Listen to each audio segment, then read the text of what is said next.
Velkommen til Markedsføringspodden med Even og Eivind. Podcasten for deg som vil lære mer om salg og markedsføring. Hver uke leverer vi deg våre beste tips som du kan ta i bruk i din bedrift for å øke synlighet og salget. Hei og velkommen tilbake til Markedsføringspodden. I dag har vi tatt en titt i arkivet og funnet tilbake til en prat vi hadde med Steven Macdonald rett etter podcasten lanserte. I denne episoden snakker vi om content marketing, og ikke minst ser vi på SuperOffice-caset, og hvordan de laget en blogg som har generert millioner av visninger. Samtalen er et par år gammel, men den er likevel supernyttig. Den er full av prinsipper og måter du kan tenke på når det kommer til dette med innholdsmarkedsføring, og da særlig blogging, som er det Steven er kjent for. Så hvis du er nysgjerrig på akkurat det, så er det bare å lene seg tilbake og nyte denne episoden. I dag skal vi snakke om innholdsmarkedsføring, og vi har i dag besøk av en ekspert på dette området som heter Steven Macdonald. Han har jobbet med digital markedsføring siden 2005.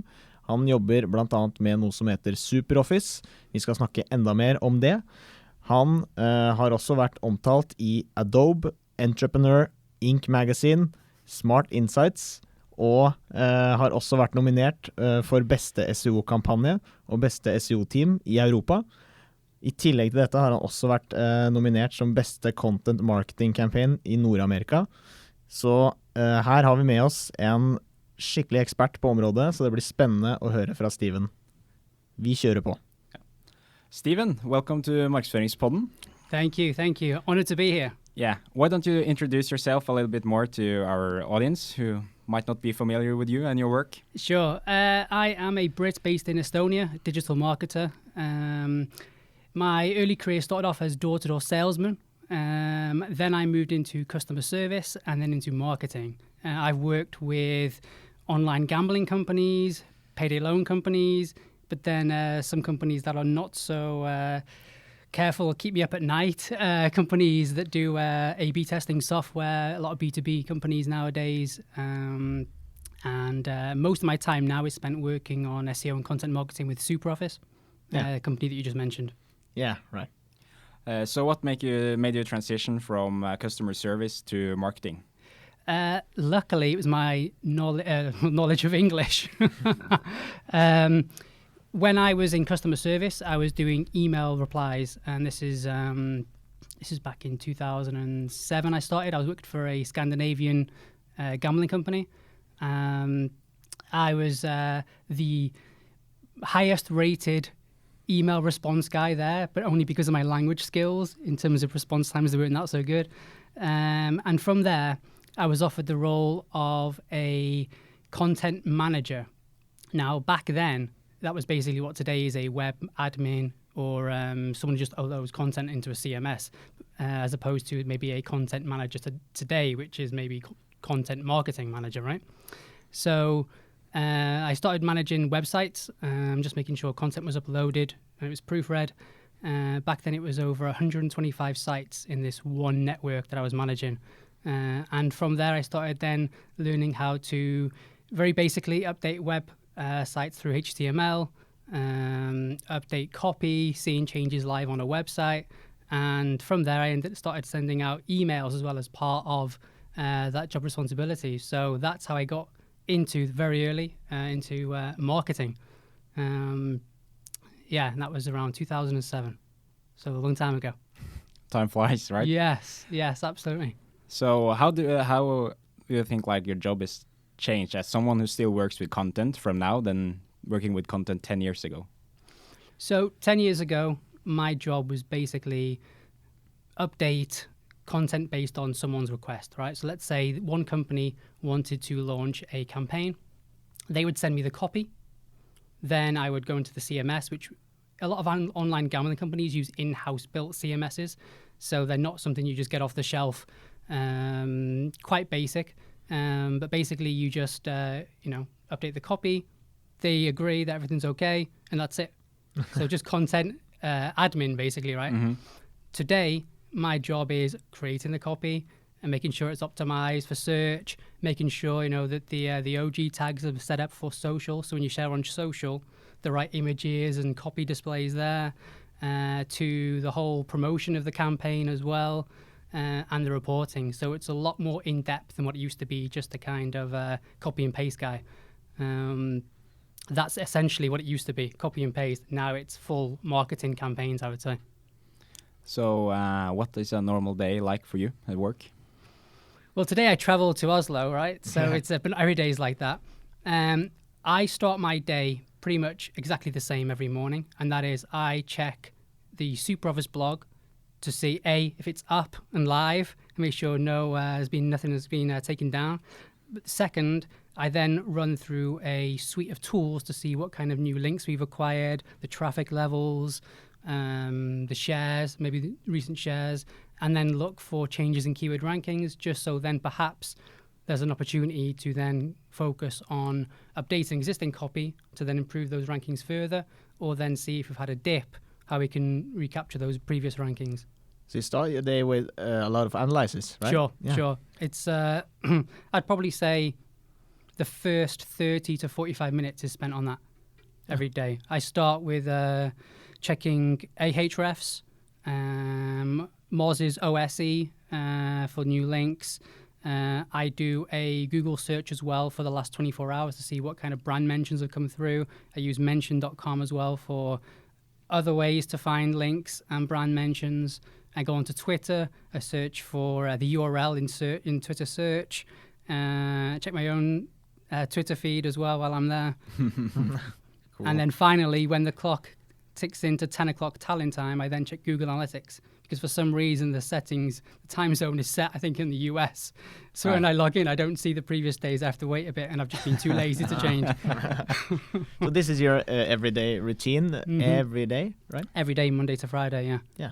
Yeah. Cool. It's because what I've learned is, and I'm very fortunate, you know, that the website does attract links from big sites. There's nothing better than going in, starting your day and seeing a link from HubSpot, like what I had this morning. Right. When you start your day with a link from HubSpot, you're like, it's going to be a good day. For those of the listeners who are not familiar with why links are so important for a blog, do you mind explaining a little bit about that? Sure. So Google has, the theory is that there's over 200 ranking factors. Most likely there is more than that.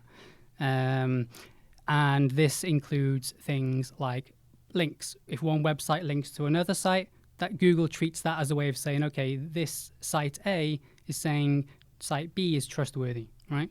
I'm simplifying it now, but in essence, that's one way of saying. And Google came out last year and actually said that links and content are the two most important ranking factors. There are other things as well, like site speed. There are things like freshness of content. There's things like crawlability and making sure that pages can be read by the Google bot and Google as to get pages indexed to Google search. But the more, and very again, just simplifying it, the more links you have to a website, the higher you will most likely rank. So what's the best way to attract good links to your website? So I haven't done really any active link building for the SuperOffice blog, except for publishing unique research. I found that to be unquestionably the most valuable way to attract links from big sites than any tactic that I've read about or tried to implement in the past on other sites. The SuperOffice blog attracts backlinks and links naturally because of something we started years ago when we first set it up, and that was to be a resource that people will turn to when they want to provide further information for their own audience. And what I mean by that is if, for example, you know, you can write a piece of content on Facebook, right? Let's say you talk about Facebook, and the opening sentence is, many people use Facebook, ... and you continue with your copy, right? But if you switch that around and say, Facebook has 1.2 billion active users, right? That becomes a statistic. So when someone on the web is also writing about Facebook, they might say, I wonder how many people actually use Facebook. Let me search to find that out. And if our content ranks high for that search, they will then list us as a source. So that's how we've grown links naturally over the last 6 years now on the blog. But in terms of unique research, that was something that made the links go from, let's say, 20 to 30 a day to potentially hundreds per day. And the unique research that we've done in the past is to analyze how companies respond to customer service inquiries, how companies send email marketing campaigns, and how companies manage their live chat on their website. Cool. So let's talk a bit about SuperOffice. What is SuperOffice for those who isn't familiar with? It's a CRM software provider. Headquarters are in Oslo. Have offices all around Europe, and it's highly regarded as the world's most user-friendly CRM system. That's cool. So you have been running the SuperOffice blog now for 5 or 6 years? Since it started, yeah. The blog was launched officially in August 2012. What was the reason for launching the blog? My guess is why most companies launch a blog, because everyone else is doing it. Yeah. But since then, you had over 4 million visits to the SuperOffice blog, right? That's right. That's right. So while most businesses launch a blog because everyone else is doing it, they get 100 visitors and then it stops and people stop blogging.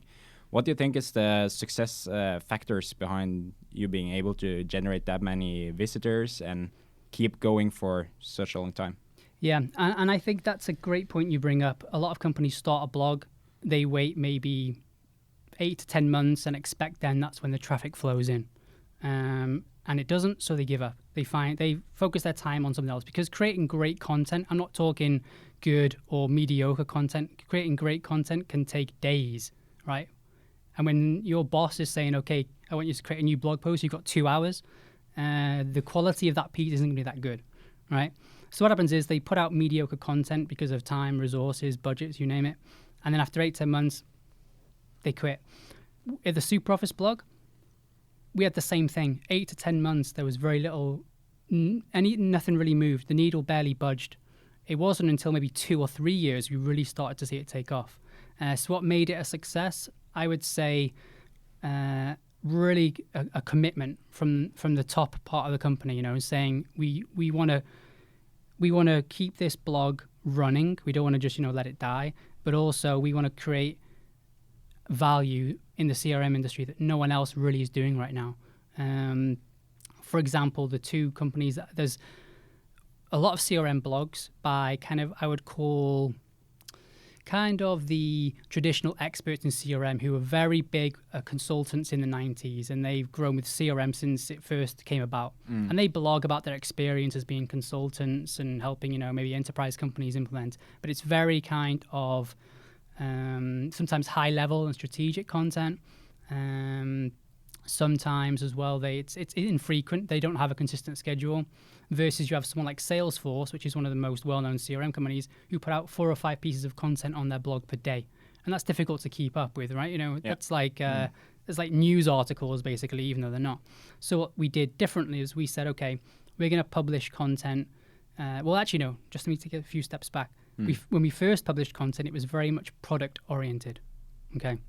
And for the first 6 months, it was all about why SuperOffice is great, what you can do with SuperOffice, what you can do to save time with SuperOffice, all these sort of product hacks. And in January 2013, that was when I came across a study by SERP IQ that basically came out and said long form content ranks really well. I think it was on the Quick Sprout blog where I first came about it, Neil Patel's blog. Yeah. And he referenced the SERP IQ study, and it said on average, web pages with 1,800 words rank in the top 10 of Google. So that was part of our shift in a strategy straight away. Okay, stop writing 500 word blog posts and switch to 1,500 to 1,800 words. And then second, provide value, not just about product. Forget it being about me and about SuperOffice, about us, but let's just think about, the reader. We wanted the reader to read a piece of content and within seconds be able to transfer that information into their company. Whether it was an email study we launched that said most companies send emails at Tuesday afternoons. We recommend you should send an email on Wednesday mornings. Just an example. But that would mean if it was Tuesday afternoon, they're about to send an email, maybe they thought, wait a second, I'm going to try tomorrow and test it instead.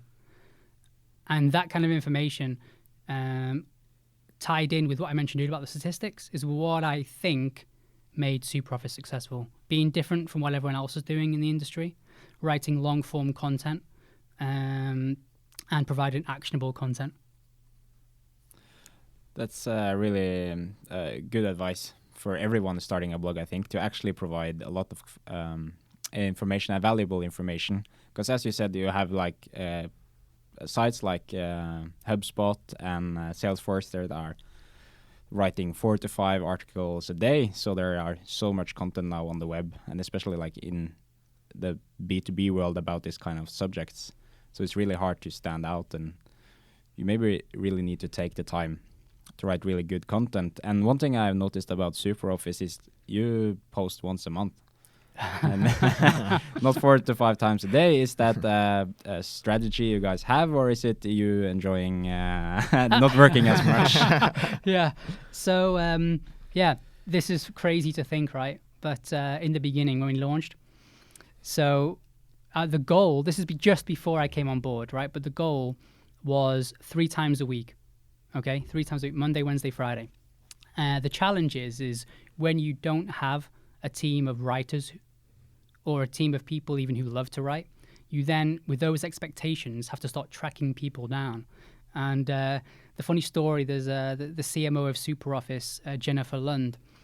She tells me a story about how in the beginning they had this huge workshop where all the people who said, yeah, I would like to write for the SuperOffice blog in the beginning, they came to the workshop, they brainstormed ideas, and after the first round, when everyone wrote one piece, then they kind of realized, wait, I'm not getting paid extra for this. This is something I have to do now on my own time.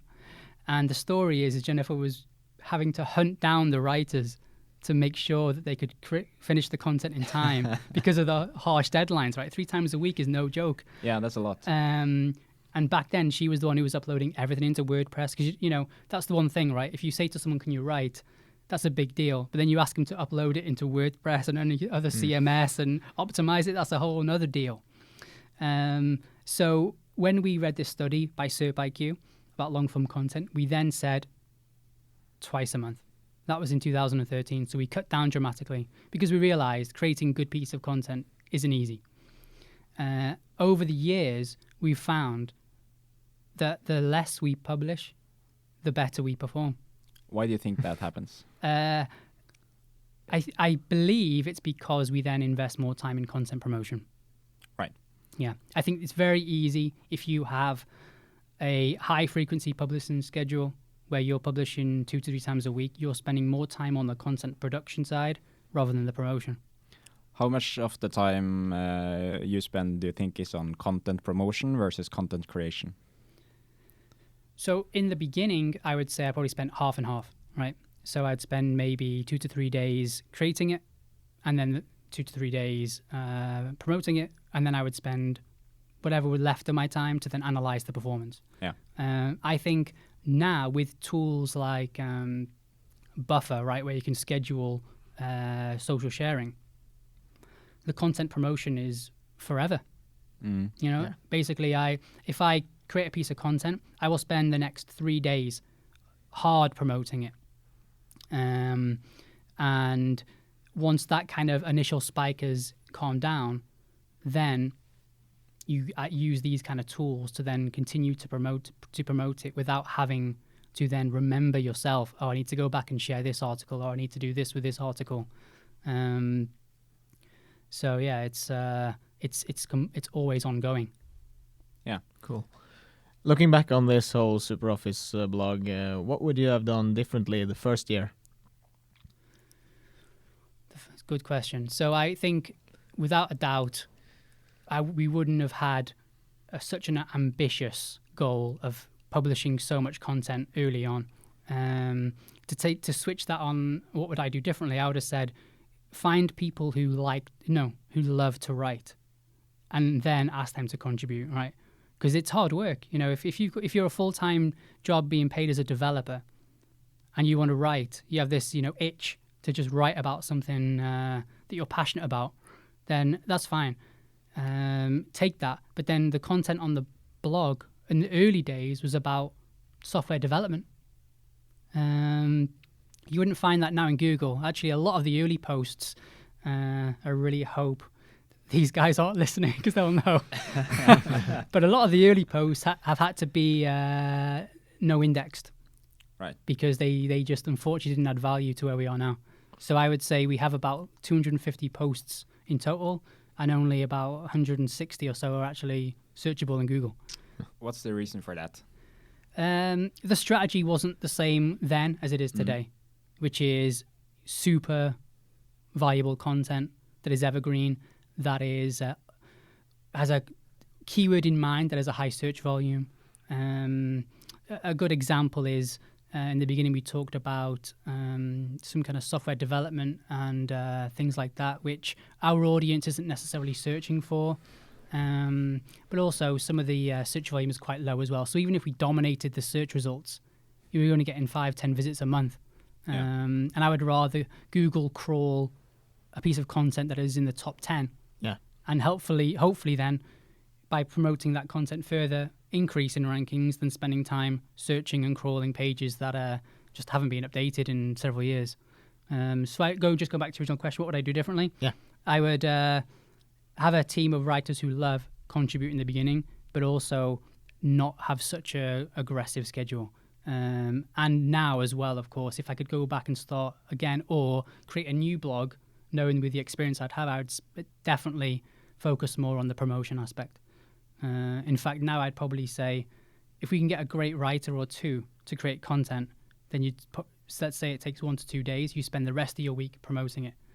And I've seen teams as well split that role up. I myself do both, right? I write and I promote. But I've seen some companies, Ahrefs being one of them, they say they have a separate team who promote it versus the writers. And that's an interesting split. I haven't seen too many cases of that. Right. So what's your promotion strategy? So the easiest thing, or the first thing that we do, is we inform people internally. And I think that's one of the things that a lot of companies forget to do. Each time a new blog post is live, we then share an email with the team and say, hey guys, a new post is live. And we learn this because people kept asking us, oh, there's a new blog post live. When did that go live? And I'm like, 2 weeks ago. You don't check the blog. And they're like, not really. We don't just go to visit the blog to see if there's new content. Most people sign up to a newsletter list or they follow a company on social media and they'll see it there. So what we did was we said, okay, well, how about we just send an email to everyone once it's live? So that's the first thing, just informing employees and colleagues, right? Because when they get that content, the natural thing that they do is share it, right? And my LinkedIn connections, for example, are very different to yours, right? So all of a sudden, instead of just sharing it with mine and having 500 people that's too ambitious. Maybe 5 people like it. If the two of you share it as well, then that's maybe 15 people, who have actually liked it or commented or engaged with it, right? Yeah. So the reach is a lot higher. And although it's a sore spot, we used to have a huge email list, and unfortunately now we don't. But that was one of the best things about the blog, was growing an email list. There was over 10,000 subscribers at one point. Now it's about 100. So the email isn't as effective as it once was. Yeah. But for sure, that's, I'm sure you guys are big on email marketing. It must be drilled into you. Yeah, Markedsføringspodden has 24 subscribers on our newsletter. So. I really. But you know what's funny? So in the early days when the blog had 3 subscribers, I was sending an email, right, every time there was new content live. Yeah. And of course, people would say, why are you spending time sending an email to 3 subscribers? Why not just, just put it on social and hope they like it? And I think it's those early subscribers who've been with me for the longest time are probably the ones who are still in that 100 now. Yeah, probably. Than the ones who signed up. I mean, the companies that signed up to the blog were amazing. There was Coca-Cola, Virgin Atlantic, customer service managers from these companies looking to learn and find out tips on how to manage their departments. Bentley, Emirates, companies like this was amazing. How on earth did they find our content? But those companies, they're no longer on our list. Yeah. I don't know. I hope it's not because the value has dropped. So you talked a little bit earlier about creating quality content versus mediocre content. How do you know when your content is high quality versus mediocre? Yeah. So something I apparently said, which I don't really remember, was the Facebook test, right? And what I mean by this is, in the early days, I would say if I was to create a piece of content for a company and I was proud of it, I would share it with my Facebook friends. Right. And that's what I called the Facebook test. And that's because if you share a piece of content with your friends or family, or in my case, my mother or my sister who are in my friend list, if they didn't like it, they're the people who will tell me, what is this rubbish? The honest ones, yeah. Yeah, exactly. They'll be direct in their feedback. What are you babbling on about now? That kind of feedback. So I thought, if I can publish it there with the people that I know will be harsh and still get positive comments. Yeah, and be proud about it. It. Then I would say that's what matters most, right? That's where you can say you're happy with it. Now, of course, what I think is great content is going to be very different from what you think is great content or anyone else thinks is great content, right? But being proud of a piece, I think, is one step in that direction. But of course, content is reviewed at SuperOffice. For the first few years, it was basically an email to the CMO. What do you think of this piece? Great, let's launch it. Yeah. Now there is an editor who goes through and just improves it, not just in terms of grammar and even I make spelling mistakes, even though I'm a native Brit. But things like angles, making sure the angle of the content is right. Headlines, that's so important. We had a rule very early on as well, just going back to what made things different. We now write a minimum of 5 headlines per piece because it's one of the throwaway things you can do as a writer is not care about the headline, because that's what most people see. Yeah, that's true. So just spending that little bit of time coming up with 4 different alternatives is enough, because I think it was Upworthy. I read a case study on Upworthy.com where the founder said they write 25 headlines. Yeah, I read it as well. That's crazy. That's we're not at that level, but then again, they have millions of. I think they're one of the fastest growing sites in terms of visits. Back when I read this case study, so we have 5 headlines, and just having someone now to bounce this back and forth. Maybe the 5 still aren't good enough, but it's just put in these sort of almost like mini hurdles before you publish it to make it better each time. Of course, there comes a point though when you have to say, okay, let's just get out there. Yeah. Yeah. Do you test those 5 headlines, or is it just like an internal discussion of which one we think is the best one? Yeah, it's not really a round table. Sometimes it's just one of us saying, let's just go with that. Yeah. And that works. I don't think the only testing we've done is email.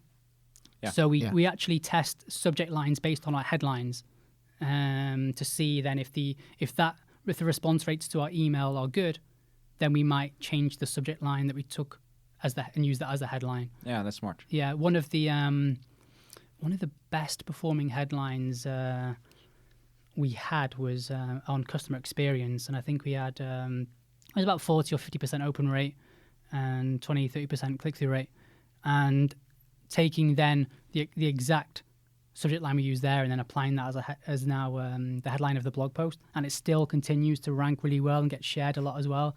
That was nice, because the previous headline we used, I don't think did it justice. There's little things like that. There's not a process, unfortunately, for this, especially now as we only have 100 subscribers. It'll take a long time, I think, before we get any valid data, and by that point we're already on to the next piece. Yeah, true. Yeah. So what's the biggest kind of hurdles or challenges that you have had to go through with the SuperOffice blog? So in the beginning, there was quite a restriction on what we covered. It was a CRM blog, but we were able to touch topics like sales, email marketing, and customer service. And in the very beginning, it was quite strict even then on those kind of areas we wrote about. Processes, strategies, they were out of the question, because we at the time were targeting like smaller companies, right? That's why we're basically writing for the end user.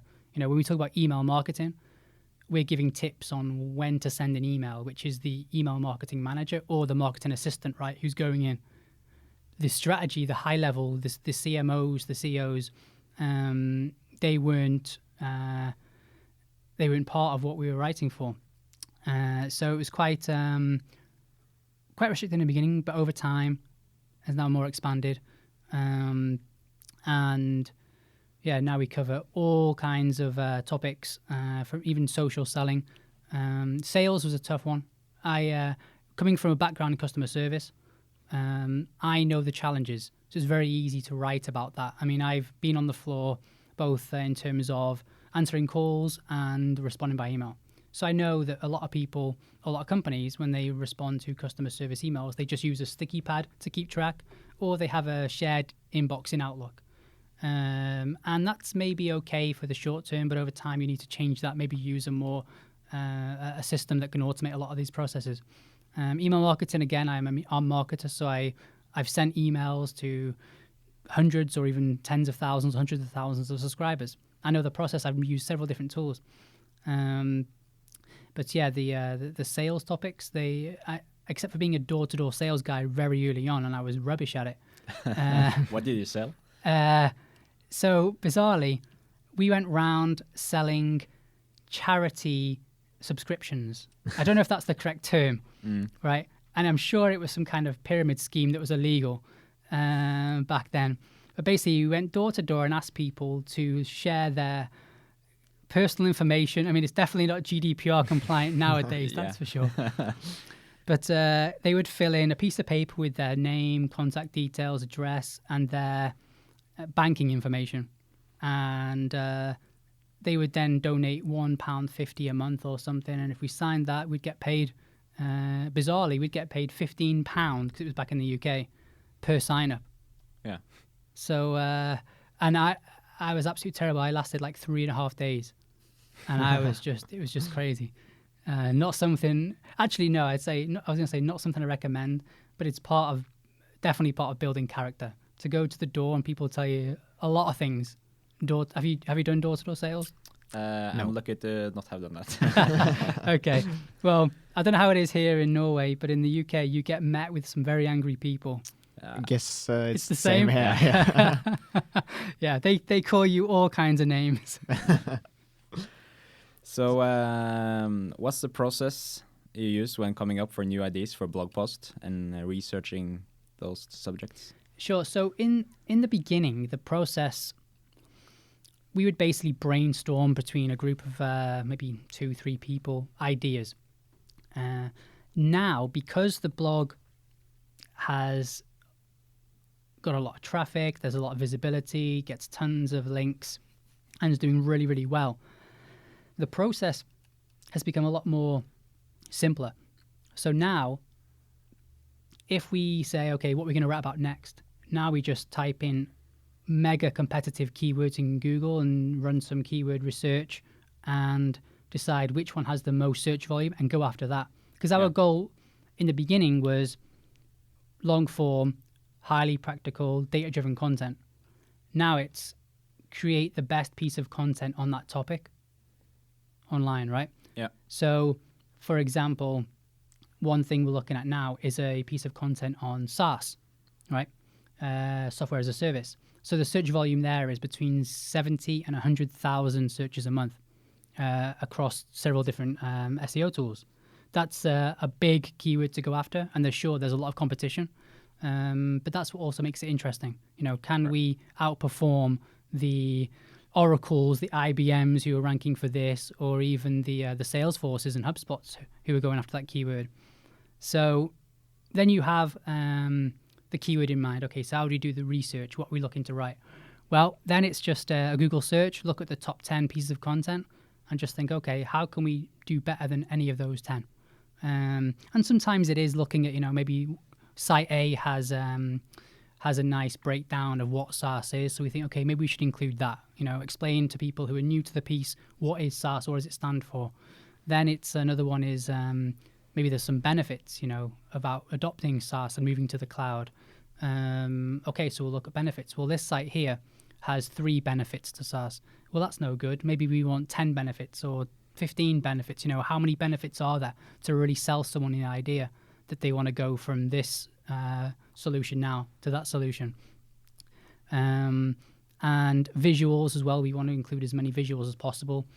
Something the SuperOffice blog does very well is not just site statistics, but we also come up with our own charts and visuals as well. Right. And there's nothing genius about this in a sense. It's just we see a study and they publish some research. So we take that research, we cite it, but then we just make the visual more appealing and look nicer using our own kind of branded colors as well.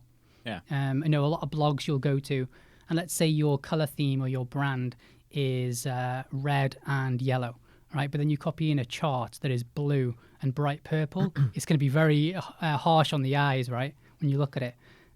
So we want to take that color palette of SuperOffice's, the red, the white, the gray, and we want to take these charts and mold them into the same colors. So it lifts the piece of content, is visually appealing, but it's also just breaks up the copy as well. We have I would say a kind of basic template. It doesn't work for every piece because sometimes you go more in depth on a topic than others, and sometimes you're writing about a similar topic several times. You don't want to keep rehashing beginner type stuff. So as an example here, we have a piece on customer experience, and we then talk about what is customer experience, right? For people who don't understand or are new to it. We have another piece on statistics from customer experience, and we also mention it there too, but we don't go into too much detail as the previous piece. And then we have another piece on how CRM and customer experience are tied together.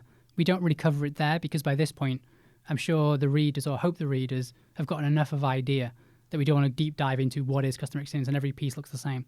But basically, the approach is this.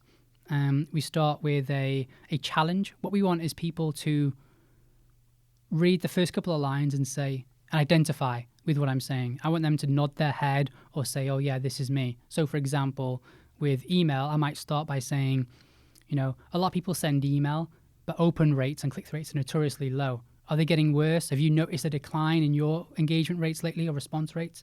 If I can get someone to nod and hook them, right, then they're more likely to continue. If I just start waffling on about email marketing and strategies up front, maybe I've lost them already. Maybe they're so new to it, they're like, hang on a minute, what does that mean? What is CTR? And I don't want to do that. So I want to give every reader the chance, if they're new to the topic, to identify with the challenge. So it's the challenge. Then there's going to be a explaining of what it is I'm talking about, just to keep bringing them up to speed. There's going to be why should they care about this topic, and that's usually where the benefits are included. So, for example, if someone says, but why should I care about CRM? And there's a statistic from Nucleus Research that says the ROI on CRM is $5 to every $1 you invest. So as a company, that's worth entertaining already, right? Yeah. Yeah.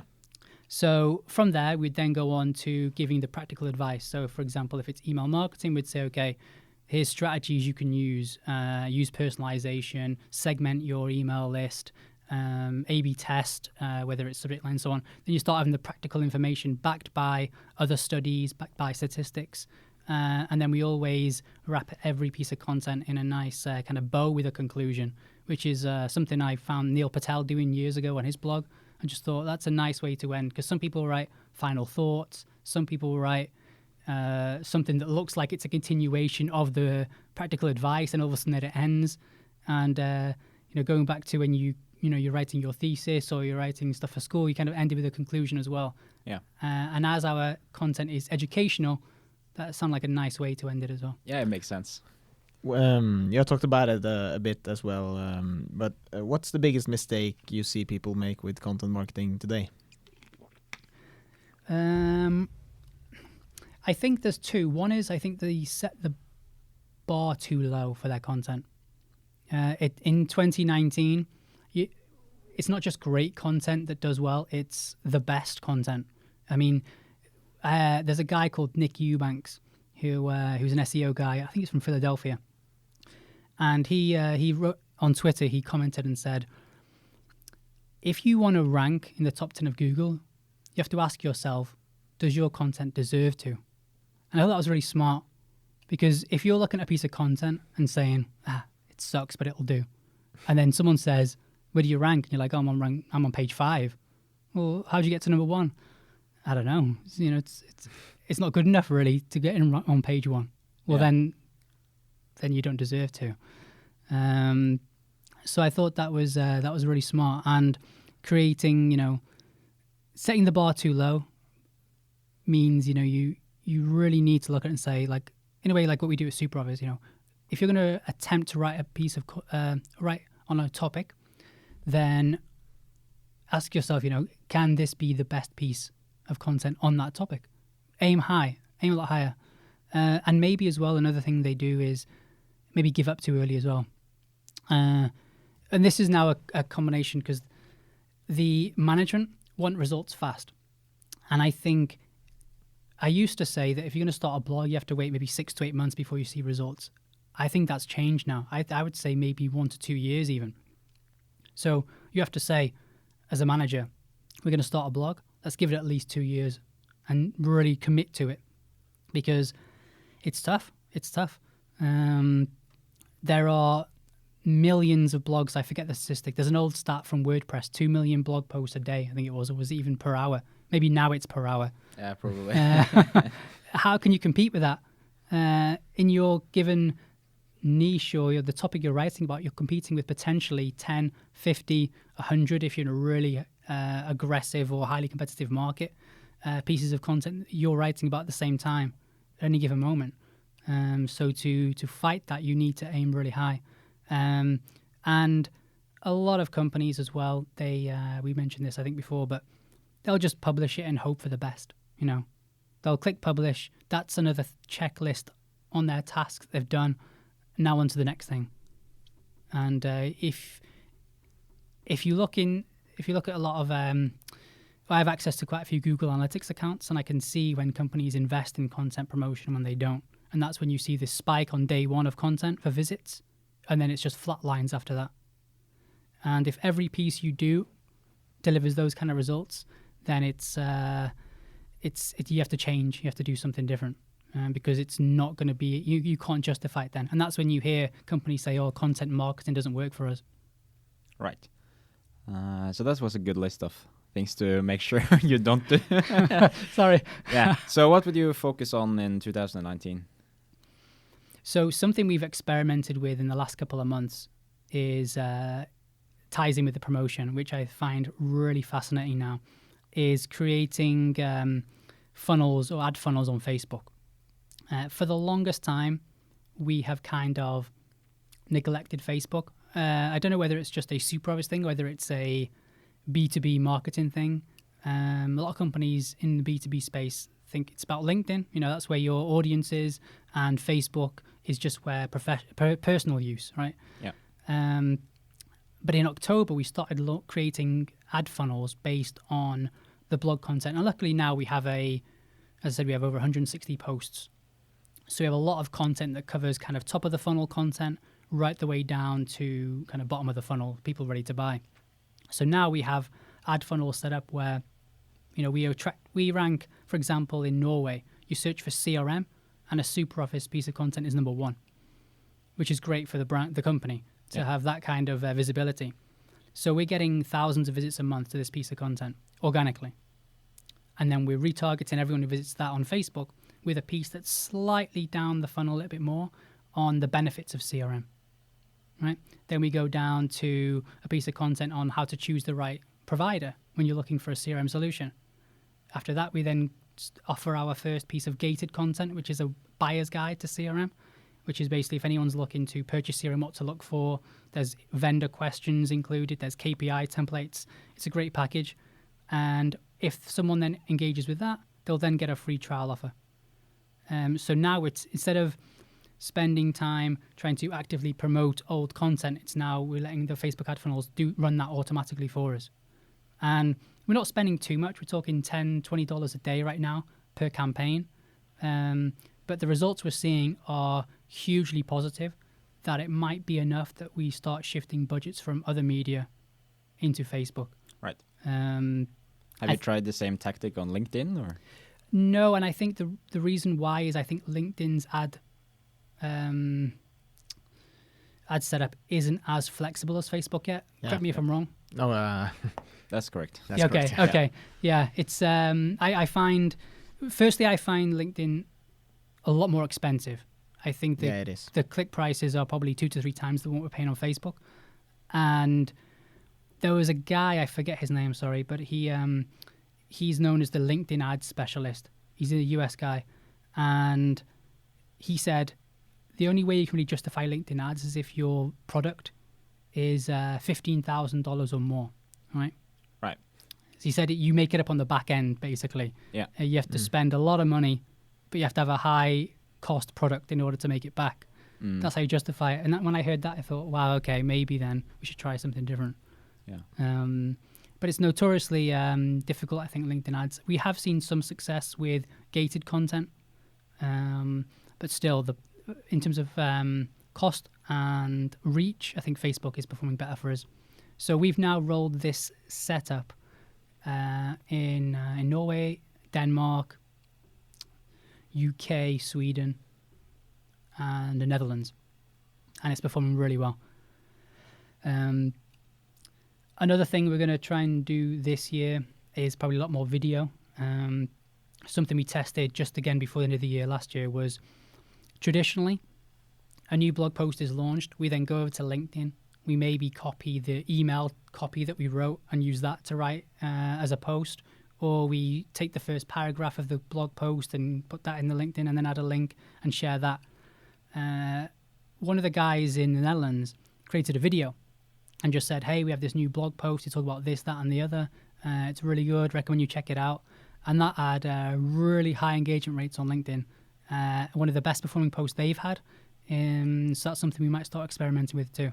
So it's finding new ways to promote content that traditionally we haven't really looked into, because a lot of what we've done has worked, but now, maybe it's time to start expanding that, because obviously the web is changing, video is huge, and who knows, you might even do some podcasts and create content there. Yeah, maybe.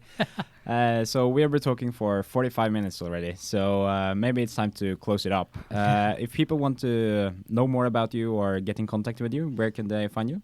So I am on Twitter. Do you include links?